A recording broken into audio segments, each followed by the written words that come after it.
Philippe, thank you for joining us. Thanks a lot. What brings you to Summit 2017? What brings us? This summit has a big interest because we see all the industries, we see all the people around, we see also the trends, and we see also where the industry is going. Our biggest interest is for water, but we have also waste activities. We are engaged in a bunch of waste projects in the region. So we also are the players in the waste, and we can talk and exchange. And what are the trends that you're seeing? at the moment, we have, I would say, the waste market is going better. There is a clear tendency in hazardous waste, industrial hazardous waste, and to be much more environmental sound.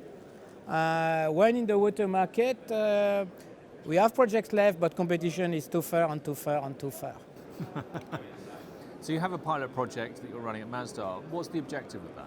Our objective is Masdar at the moment is to try to reduce energy consumption, do a better use of the brine, trying to increase all the recoveries and make a reverse osmosis cheaper and cheaper for the future.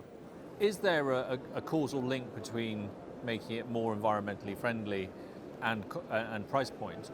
Are those two intrinsically linked? The objectives that as SUEZ we are targeting, of course, is to link these two systems. One, of course, is to be the most economical as possible, and of course, as the biggest environmental company, as one of the biggest, we need to be as sustainable as possible. So you're the largest player in the UAE. What are your plans for domination, expansion? For expansion, it's a tough question because right now, as I said, market is too far and too far. So for expansion, we are targeting big PPP projects to come in Saudi. There are new projects also to come in Oman. Now we will see many bidders. So as expansion, we hope to win, of course. How do you keep a competitive edge?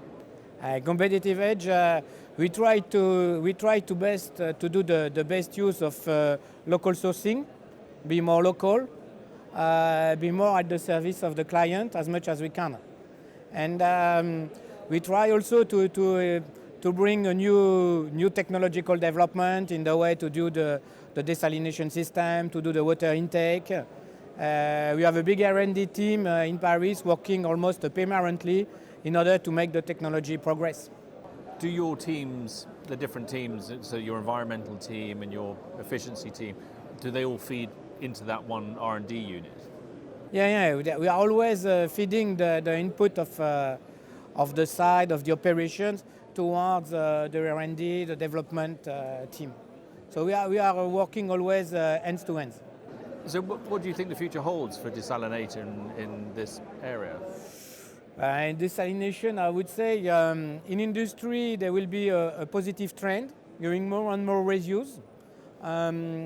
Desalinated industrial wastewater, or even use a TSC from municipal for industrial application.